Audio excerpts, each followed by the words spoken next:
Happy Friday and happy Halloween. This is MyStockScanner Live, your final scan of the week.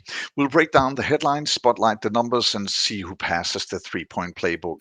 And please do not let it spook you that it's only Hans-Henrik Nielsen with the answers and Jesper Behrens with the questions, as Liam Flavel has the day off. And why we still Again. speak again. Why are we still speaking English? Well, the reason for it is that, of course, some of the viewers, some of the members are from English-speaking territories, and therefore we stick to it. I wonder what Liam Flavel is up to. Maybe he's out trick-or-treating. And do you have any idea, Hans-Henrik, what he could dress up as? No, but it would be scary no matter what, I'm sure. So it will not be trick, or will not. He will get a lot of treats. Any Yeah. treats up your sleeve today, Hans-Henrik? Nah, I don't know about today, but we gave a little treat to our members yesterday, where we spotted Netcompany, the Danish company, as a good potential buy, and it's already up quite a lot. So I don't know how much about trick there is in it, but a little treat maybe. It is all about strategy. That's what it is when it comes to the three-point playbook. On today's show, we will look at Norwegian stocks, as the exchange in Oslo had a terrible day yesterday, thanks to especially Kongsberg.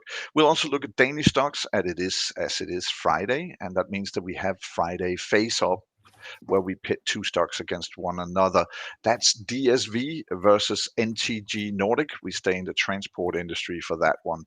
And since we talk Nordic, what kind of dogfight is Novo Nordisk getting into with Pfizer?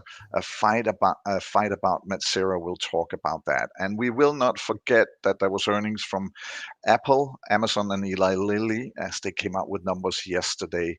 And even though the three of them sort of shot up, none of them reached a number called number of the day, because that's 39.5%.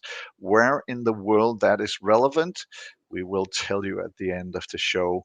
And we start as Danish as it gets. Danske Bank came with earnings this morning. Hans-Henrik, as far as I saw, the analytics has hoped for 5.39 billion kroners. It ended up as 5.5 million kroners. In my world, that's not a lot, but the analytics were happy and the stock shot up. Well, with earnings, there is, of course, the earnings in themselves, and that is all good. But normally, analysts and investors are looking a bit towards the guidance. What are they saying about the future? Are they having any specific strategic areas that they're developing? What do they think about them? And Danske Bank definitely came out with some very decent numbers. The thing is that when we look at it in our MyStockScanner in the three-point playbook, people sometimes get a bit scared about the quality number, but they should be aware that on banks and some of the insurance companies, the quality score is automatically very low. That is a bit Why is that, Hans-Henrik? It's a bit about how the company capital is structured. So, for instance, the banks, they are getting a lot of deposit from customers, but that turns out as a loan, basically, which means it looks in the balance sheet and everything in the company earnings to be very highly leveraged, but they are actually not. The thing is with Danske Bank, it's a good, solid, steady company. There's no doubt about that. I might think it's going a bit to the expensive side right now. I wouldn't buy it right now personally. It doesn't mean it can't go up. It's just that looking at historic pricings on price earnings and so on, right now it's a bit to the expensive side. So I wouldn't personally touch it. When we look at the numbers, and we are in the three-point playbook right now looking at it, it seems like the outlooks, even though they're not priced in with the new outlooks, but they're fairly flat. So even though that the numbers are up around 14% for the coming 2 years, it looks super flat. It looks like there's not much to get. No, if we look into the numbers, what they are expecting, what is called the earnings per share growth, meaning how much, but basically just their earnings, we can see they're expecting a bit of a drop this year and then a tiny growth next year. And that tiny growth is what makes this PE channel go very sideways. we do like the PE channel to go more in a steep upwards channel, because that means more things can go wrong and we still have a good case. If Danske Bank comes out in the next quarter and say some terrible things about estimates for 26, then it will begin to tip down, and our potential will be gone. So I don't like this horizontal PE channel much. And basically, what if we stay? I'm almost going to say in the airplane language, we want a soft landing if things go bad. Yes, definitely. And this is all about potential. We have no idea if this is not an indication that it will go in -30 or +14. It's just to make sure we have a larger upside than we have downside, basically. Well, if we're coming from a steady flight, we're going to, I'm almost going to say, a steady fight. What Yeah. kind of dog battle are Novo Nordisk getting themselves into? Pfizer were looking to buy Metsera, and all of a sudden, in the blue corner, we have Novo Nordisk. They opted. I'm almost going to say I'm out of words. Can you explain what happened? Yeah, well, first of all, it's a company they are bidding for, and Pfizer had put in a bid.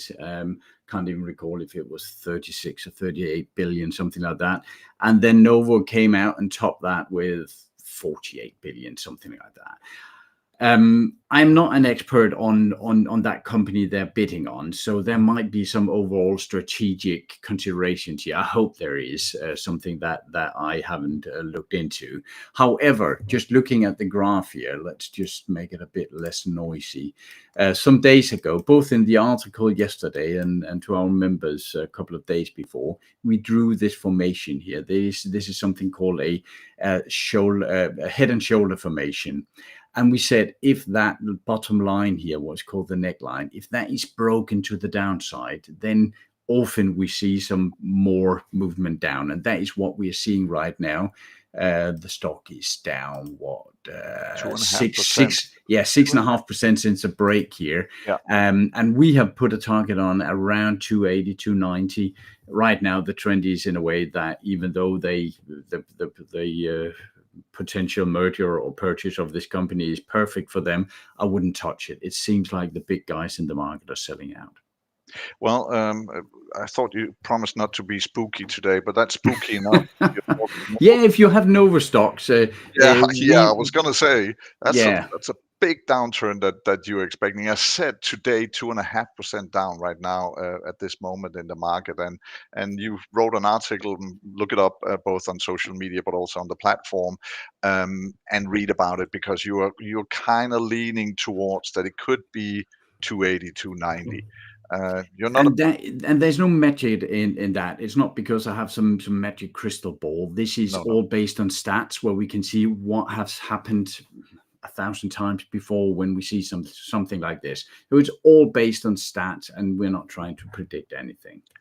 Well, I don't know if anybody predicted yesterday how it was going to go when three of the big companies came with numbers in the US. The competitor to Novo, we like to compare them with them. Now it just seems that they're dwarfing them at the moment, Eli Lilly. But they came with numbers before the market yesterday, Amazon and Apple after the market. And if we look at the numbers, it seemed like, people liked what they saw from Eli Lilly. It went up by 3.8% in the market. And then the aftermarket things were, the one took off, Amazon, blew up by 12.6% in aftermarket, I think it was. And then you had Apple that also rose in aftermarket. I think it was 2.6, if I'm not wrong. Yes. If we look at Apple first, they are a rock solid company. There's no doubt about it. It's a massive company. However, they've had a bit of a struggle in China. I know the iPhone 7 was selling quite well out there, but they are still showing some decline in revenue out there. That is a bit concerning. But let's see, with Trump and Xi and all the trade deals and 12 out of, on a scale of 10 or whatever it was, Trump said the other day, fantastic trade deal, then maybe that opens up a bit for Apple. I'm not sure about that. If we are looking at it, we think that Apple is priced fairly expensively, almost no matter how you how you pull the different lines here. That is not a stock we would go in and buy right now. However, it's a good solid company, but I would like it cheaper. Can I ask you, Hans Henrik, then, Yeah. because when you say a company is super expensive, as you can see on the Yes. graph for Apple in the 3-point playbook, is it a stock that you'll hang on to if you had it right now? Yes. And first of all, the value chart, if there are new viewers in here, the value chart, again, it's not a magic tool. We are basically looking at two numbers. We're looking at earnings per share, called EPS, and we are looking at something called the PE, price earning. And we multiply these two because that gives the price. And then we use the analyst estimates for the future and say, what do they think Apple will make in the future? And then our system comes up with some ideas of, we wonder how much people would be willing to pay for that earning in the future. That is basically the thought process that goes into this. And then we look at, where have investors thought that in the past that Apple were cheap or expensive. And right now, if we compare it to a historical level, it is at a level where people have thought it was very expensive earlier on. I would not sell it right now if I owned it, because it is in a good uptrend. So I would wait for a break of the trend to the downside. But I would not buy it right now as a long-term hold. Definitely not. So far, when we look to Apple, what about Amazon? Because Yeah. the way that it shot up in aftermarket yesterday was, I think that, when you have companies this size shooting up by more than 10%, I don't know what territory we're in, basically. No, that is absolutely insane. Again, we have talked about them several times, and we have said that Amazon is one of the Amazon and Google. If we should pick two of the big tech companies that we would put our money into for a decade or so, and it's just that they are sitting on so much of the infrastructure. Now, Liam is not here today; he's normally our tech guy. But Amazon is just, they're sitting on so much of the crucial infrastructure. They have their AWS, the cloud service, and that is one of the reasons why it went up so much yesterday, because that grew by, was it 20%? An insane number when you think about the high level they're coming from. If this was a little mom and pop store at some corner, you could say, okay, 20%, what is that? But we are talking about one of the largest companies in the world here growing their cloud service by 20%. That is insane. There is a bit about the cash flow. We saw that with Apple as well, that they are a bit stretched. Some of these companies will probably have to maybe borrow some money, have some company bonds or something like that, simply to get cash flow enough to grow their AI with. But there is something for the future. What if we look at the graph for them? Because the thing is, we really want to see how it compares to Apple, in that sense, that how does it look on the expensive curve? Oh, yes, sorry. Amazon is a lot better, and we mentioned that the other day. I think we compared Amazon to Netflix in one of our face-offs a couple of weeks ago. We mentioned before that level, that horizontal PE line, and here you see the opposite. You see an upward sloping PE channel. That is what we like to see, and then we like to see the stock in the lower part of the channel here starting to trend up. Now, the problem with this is this is Yeah, we don't updated. have to. Yeah, No, it's we before don't have market. that big Yeah. jump up yesterday. So that is, it will look different today. It will look somewhat more expensive, and I wouldn't buy it today. I think not on that jump up. We talked about Apple already. We're gonna scoot over Eli Lilly a little bit quickly here, because we have so many things that we need to go through on the program here today. And one of the things that you wrote about in your morning piece was, of course, well, the dragon and the eagle going at it. They had a meeting in South Korea, Trump and Xi, and you were kind of looking at sort of that meeting and the results of it, and you kind of came to the conclusion in the market scan that's out from this morning, that basically, well, we don't know what happened. Well, it's more, I'm more looking at 15, 20 different experts, professors, Nobel Prize winners in Awards. Yeah, yeah. economy and so on, looking at what is their take on it. And the entire trade deal with China, many places it's called a trade truce, a ceasefire. And that is a good picture because basically what most analysts say is they're just back to January now. So all of this fuss, all of the trade wars and Liberation Day, and basically Trump found out, that is there most of the experts' analysis, that he found out that China were the stronger because they had the rare earths, and they are not even back to square now because the farmers are still badly hurt. Even though China is going to buy some soybeans now, they are not going to fulfill all their promises. I'm sure they haven't done that in the past. But also, before this trade war, the rare earth was not really a thing. China was not threatening with that. Now they found out how strong of a weapon it is. They can basically cut off the entire manufacturing industry, weapons, EVs, everything in US. That would hurt them, China as well, of course. But the thing is that now in the deal, they have said we'll get back to the rare earth stuff once per year. We'll have to renegotiate. So once per year from now on, they'll get back to Trump and say, oh, we want more, because otherwise rare earth is a thing again. Yeah. They So got the squeeze, let's just say. yeah, I have listened to 10, 12 different media outlets now, and you need to go out to Fox, Newsmax, OAN, and those right-leaning before you find some experts that say this is a fantastic deal. The rest of them, the ones from the universities, are really established experts. They're saying this is terrible. Well, so far, you can read more about what Hans Henrik has said here because the market scan that comes out every morning before 9 o'clock in the morning has taken an in-depth look at what really went down in the negotiation, at the negotiation table, and what it means. It is Friday, and that means, ladies and gents, fasten your seatbelts.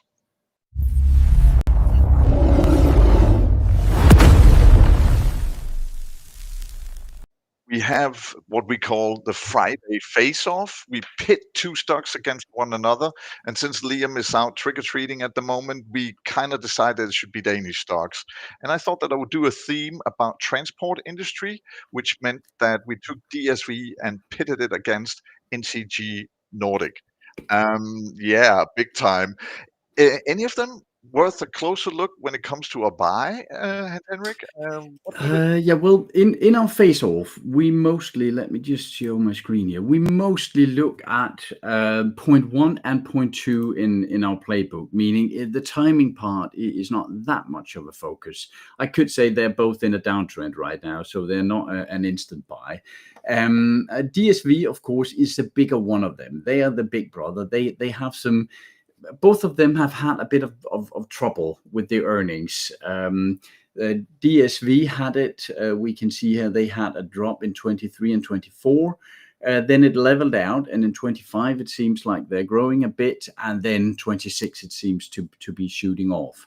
If we're comparing that to NTG here, we can see that the drop in earnings have continued into 2025, and then the expectations is that in 26 that really comes roaring in there.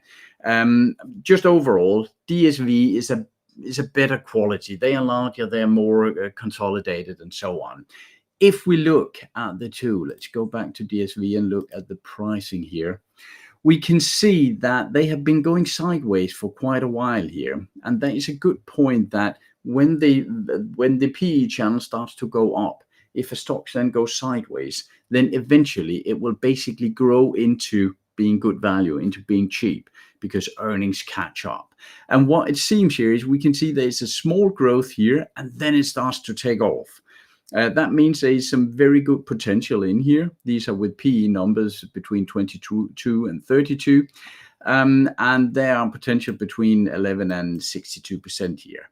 That is actually better in NTG. if you look at it here, they are between 26 and 108%. And again, not a prediction, just pure math.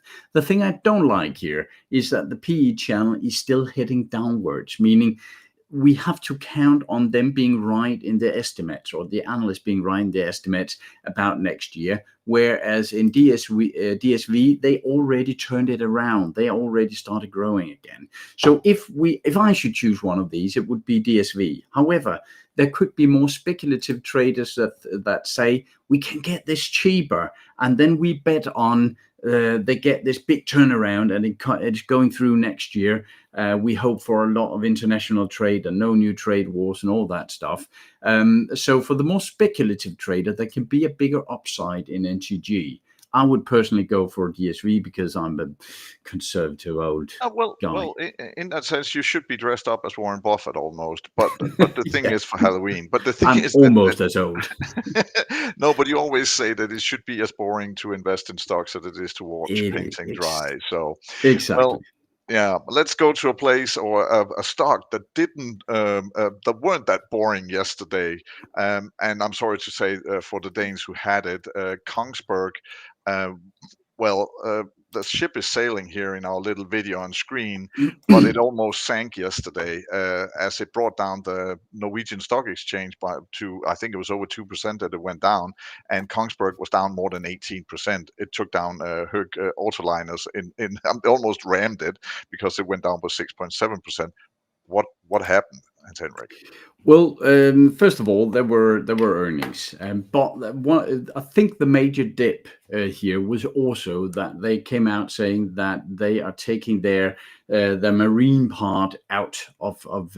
We saw that with ThyssenKrupp, the German. Was it last week or the week That was a before? couple of weeks ago. Where Yes, they had exactly. this warship division that were taken out, and people thought that those warships were a lot sexier than all the other old steel conservative things they're doing. So that made ThyssenKrupp take quite a drop. I think there is a bit what we see here that some of the drop here was simply because of that division being taken out, the marine part.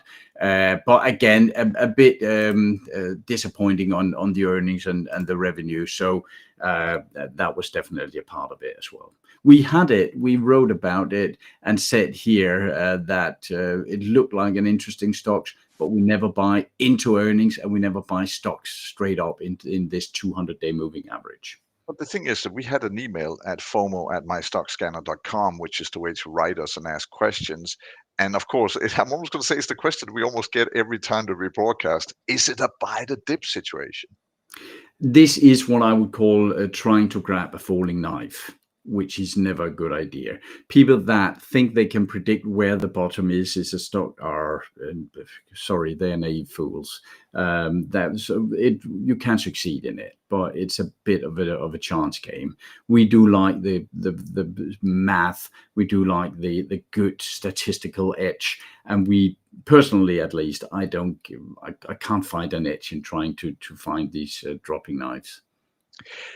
Hans Henrik, 39.5%. Would you ever take a loan that had an interest rate of that? Oh, I thought it was my drink you were talking about. It could have been proof, yeah, exactly. Yeah, no, 39%. I think that is just too steep. Yeah, that is the number of today, and that's the interest rate currently in Turkey. And if somebody says that I'm discriminating against the guy, I can tell. It was 40.5. They just lowered it by 1%. Go to Argentina and you'll pay 29%. Russia 16.5. Brazil 15%. And then we can go down sort of, US has 4, China 3, the Euro area 2.15, Japan 0.5, Switzerland sip, nothing, silch. Yeah. I've said this a lot of times, and I know this is I could talk an hour about this, but then you'll have to stop me.